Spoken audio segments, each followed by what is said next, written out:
Salam. Donc, je fais cette vidéo hein, donc pour vous montrer comment utiliser les méthodes numériques de niveau L2 donc, pour résoudre des exos, des opérations unitaires. D'accord? Donc, la série 2, donc vous trouvez l'exo 1, c'est un peu facile, hein, donc c'est l'application de l'équation d'Antoine. Et après, ce qui est important dans cette série, hein, c'est l'exo 2 et l'exo 3. Donc l'exo 2 et l'exo 3, c'est le démentionnement d'une colonne de distillation. Ça veut dire une colonne pour séparer un mélange binaire. D'accord. Donc moi j'ai développé un code sur Python pour résoudre ce genre de problème.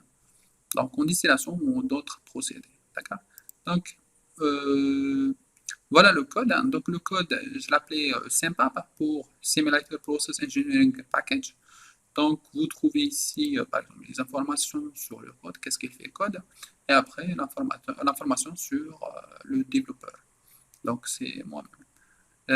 Donc, on retourne. Donc, il y a différents modules, donc différents procédés de séparation, distillation, absorption. Après, il y a aussi le réacteur, les bioréacteurs, et l'échangeur de chaleur, heat exchanger. Après, il y a les colonnes de filtration. Donc, on parle de dimensionnement, le dimensionnement, le fonctionnement de ces opérations, hein, d'accord, et aussi le contrôle process, les différents systèmes de régulation et contrôle. Donc, on s'intéresse à la distillation. Donc, en distillation, il y a des sous-modules. Donc, il y a le design, ça veut dire le dimensionnement d'une colonne, la hauteur, le nombre de plateaux, et les différents paramètres, les débuts, d'entrée et de sortie. D'accord. Donc, on va voir le design. Donc, ce qu'il y a après, on peut obtenir après. Donc, aussi, il y a d'autres niveaux, hein, donc steady state, l'état stationnaire, le dynamique, après les multi-components, des distillations multi-composantes. Après, les systèmes de contrôle, donc régulation et contrôle du système PID, hein, donc vous trouvez les différents paramètres de perturbation de la colonne, de l'alimentation. Après, on optimise avec l'optimisation multivariable. Après, on va utiliser un système PID pour contrôler la sortie, la pureté à la sortie. Donc, après, il y a d'autres types d'optimisation. Hein, donc, on utilise des réseaux de neurones, hein, donc neural network.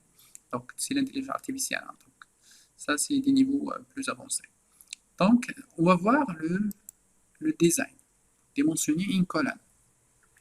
Donc premièrement, dans l'exo 2, donc, on a un fluide, donc on a un mélange binaire F. Donc, composition XF en élément le plus volatile, le P, c'est 40%. D'accord. Donc, on va utiliser une colonne de, donc, par exemple, dans une raffinerie ou une usine. Donc, on veut séparer ce mélange en A et B. D'accord. Donc l'exigence de l'usine, donc, on veut séparer le P avec une pureté de 95% D. Et le A, donc si 5,5% en B, ça veut dire que c'est très pur en A, c'est 94,5%. Ça, c'est le bouilleur, on va chauffer, c'est une opération. Et après, en haut, c'est le condenseur, on va refroidir. Donc, le vapeur, on va le transformer en liquide. Donc, une partie, on va le récupérer, c'est le produit qu'on va le vendre. Et une partie, on va retourner à la colonne. Pourquoi? Pour enrichir le vapeur qui monte. D'accord? Pour améliorer la performance de la colonne. Donc, il y a différents plateaux, hein, plusieurs plateaux. Donc, on ne sait pas le nombre de plateaux. Donc, on ne sait pas où on met l'alimentation. À quel niveau. D'accord? Donc, on ne sait pas le nombre de plateaux. Donc, et après, lorsqu'on sait le nombre de plateaux, on sait la hauteur de la colonne. Donc, on sait la distance entre deux plateaux. Donc, on va savoir la hauteur de la colonne. C'est ça le dimensionnement d'une colonne. Ça veut dire savoir le nombre de plateaux. Mais après, ici, on parle des plateaux théoriques. Après, on va, donc les plateaux théoriques, ils ont une efficacité de Morphy de 1. Donc, il est établi 1. Après, on peut les changer pour voir dans les plateaux réels, dans le marché, une efficacité moins de 100%, moins de 1. D'accord? Donc, qu'est-ce qu'on va faire? Donc, on va introduire les paramètres d'entrée, donc ce qui est marqué ici, hein, c'est marqué en anglais, hein, je développe en anglais seulement. Donc, je vais introduire les paramètres d'entrée, après, je vais obtenir tout ce que je cherche sur le dimensionnement de cette colonne. D'accord?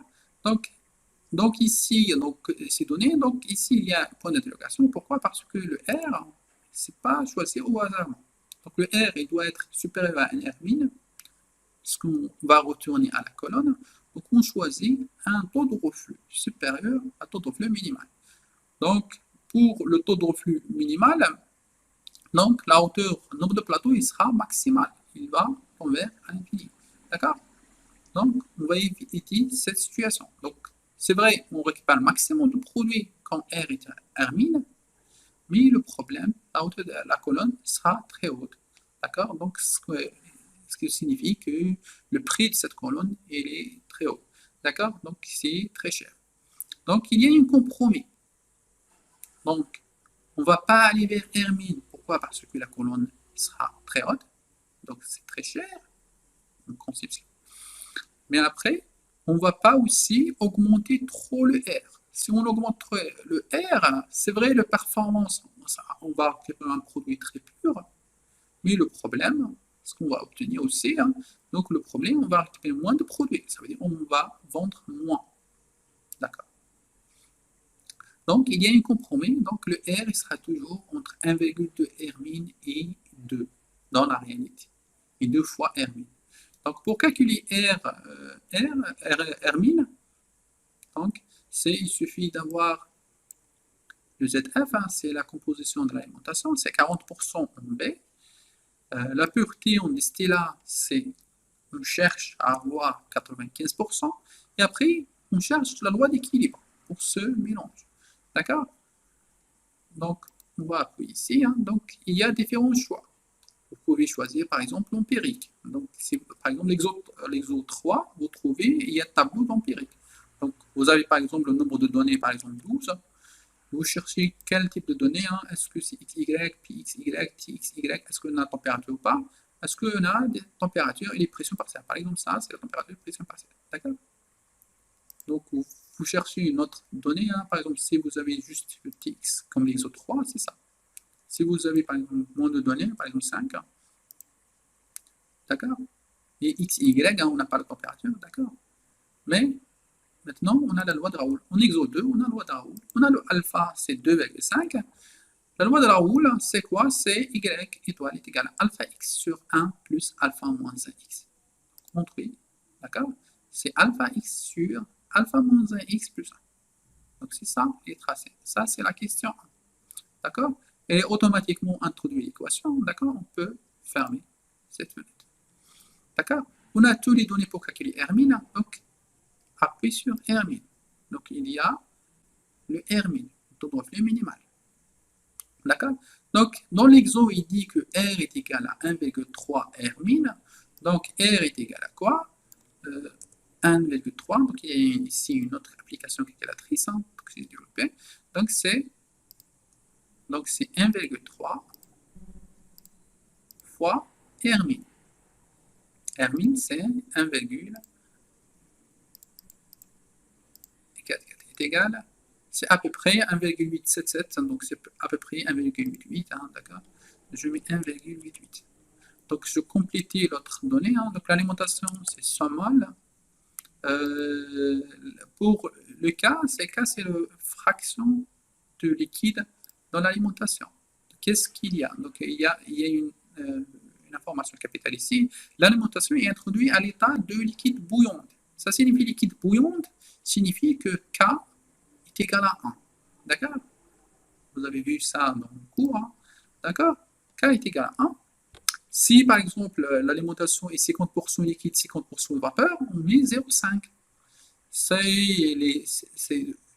C'est totalement vapeur, ça veut dire c'est 0. D'accord? Donc on cherche à avoir W est égal à 5,5% de B, ça veut dire que 94,5% de A. C'est très riche en A. W, on va récupérer le A ici et le B ici. D'accord? C'est ça la séparation. Donc maintenant, qu'est-ce qu'on a à obtenir? Donc R min, on a calculé le nombre minimal de plateaux, 7.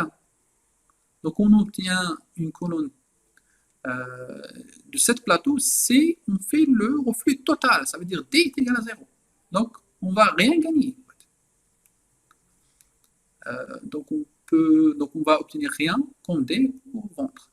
Donc, parfois, on utilise cette opération, mais qu'est-ce qu'on va faire? Ce n'est pas un régime continu. En fait, on tourne la colonne en reflux total, mais après, on fait une arrêt, on récupère tout le produit. Mais ça, c'est des régimes discontinus, ce n'est pas un régime continu. D'accord? Mais ça, c'est le nombre de plateaux minimal. Donc, une autre information. Donc, l'alimentation doit être dans le plateau 7.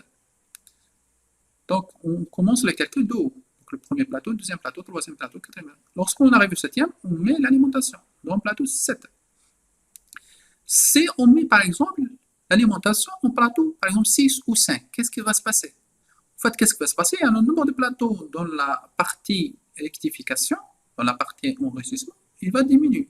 Ce qui signifie qu'on va récupérer XD, ce n'est pas 95%, mais on va récupérer par exemple 80%, 85%, ça dépend. Si on met par exemple 5, par exemple, on va récupérer par exemple moins. Donc je peux l'essayer, hein, mais après, on va récupérer moins. D'accord? Si on fait le contraire, par exemple, au lieu de 7, on va introduire l'alimentation en bas. Ça veut dire qu'on va réduire le nombre de plateaux dans la partie appauvrissement, stripping. Qu'est-ce qui va se passer? En fait, on va récupérer un produit en bas, c'est pas de 5,5%, mais on va plus. Ça veut dire c'est 10%, 15%. Ça signifie que le B, le W en bas, c'est moins riche en A, le moins volatile. D'accord? Donc, si on obtient XW est égal à 10, ça signifie que X de A en bas, donc en bas, il va être 90%. Ce n'est pas 94,5%. Ce n'est pas très purement A. D'accord? Donc, c'est pour ça, il faut choisir le 7 avec ce calcul pour obtenir exactement 5,5 en bas et 95% au haut. Donc, le nombre de plateaux total, c'est 14. Les flux de sortie, donc c'est W en bas, c'est 61. Donc, et D, c'est 38. D'accord? Donc, c'est le bilan global, c'est F est égal à D plus W. L'entrée est égale à sortie. Donc, il y a un seul entrée, deux sorties. Donc, F est égal à D plus W. Ça, c'est le bilan global. Donc, c'est W plus D est égal à F. Après, les flux internes, donc, avant-dernière question, donc, la dernière question, c'est, on peut le calculer, hein, donc c'est LIV, c'est dans la partie enrichissement, et L''V' dans la partie appauvrissement. Donc, c'est les flux internes. D'accord? On a fait les calculs. Comment il a calculé le nombre de plateaux? En fait, il a utilisé la méthode de McCapture. Donc, c'est ça cette méthode, c'est ça le tracé de courbe. Donc, on peut l'agrandir pour voir le nombre de plateaux. Donc, je commençais le calcul haut, il y a le 7e plateau et l'alimentation. Après, il y a aussi 7 plateaux. Donc, c'est 6. Le dernier plateau, c'est le bouilleur. Ce n'est pas un plateau. D'accord? Donc, dans la solution de l'exo, vous trouvez par exemple, il y a 12 plateaux plus le bouilleur. 12 plateaux plus le bouilleur.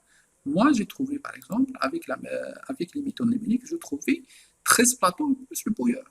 Donc, où est la différence? En fait, c'est avec la main, on fait une petite erreur. Mais ici, vous voyez, c'est avant XW, il y a une autre plateau qui s'ajoute. Je viens d'ajouter. D'accord? Ça veut dire que c'est 13 plateaux plus le bouilleur. D'accord? On va voir aussi Hermine. C'est ça le Hermine, comme on dit calculé. Donc, c'est la méthode McCapture, mais avec uniquement le courbe d'équilibre. Donc, si on cherche la composition de chaque plateau, donc en X ou en Y, les liquides et les vapeurs de chaque plateau, donc on va voir, en bleu, c'est le X, chaque plateau, plateau 1, plateau 2, plateau 3. La même chose, Y, chaque plateau. D'accord? Donc maintenant, si on demande est-ce que la dimension de la colonne c'est 13 plateaux plus bouilleur ou c'est 12 plateaux plus bouilleur? En fait, il n'y a pas vraiment une grande différence. C'est en 12 ou 13 plateaux. Pourquoi? Parce qu'en réalité, ça, c'est un nombre de plateaux théorique. Mais lorsqu'on essaye de faire la conception d'une colonne, en fait, on cherche des plateaux dans un marché. Dans le marché, on va trouver des plateaux réels. Les plateaux réels, ils n'ont pas une efficacité de 100%. Donc, ça veut dire que le liquide et la vapeur, ils ne vont pas sortir à l'équilibre avec la loi de Raoult. Qu'est-ce qui va se passer? En fait, on va trouver des plateaux donc moins efficaces dans la réalité. Par exemple, c'est 80% l'efficacité de Murphy. Donc, qu'est-ce qui va se passer? Si on refait le calcul avec 0,80%, on va trouver pas 14 plateaux, mais 17 plateaux. Donc, d'accord? Donc, on va retracer la courbe d'équilibre, on va trouver 17 plateaux. Je vais agrandir pour voir pourquoi il y a 17 pas 14. Je peux agrandir plus pour voir mieux. D'accord? On ne va pas arriver jusqu'à l'équilibre. Avant, on arrive jusqu'à la courbe d'équilibre pour descendre. Ici, on arrive avant jusqu'à l'équilibre. On peut voir aussi donc, le nombre de plateaux minimal. Avant, c'était 7, maintenant il est 9. Le nombre de plateaux minimal est ici. Vous voyez? Donc, je vais agrandir, d'accord?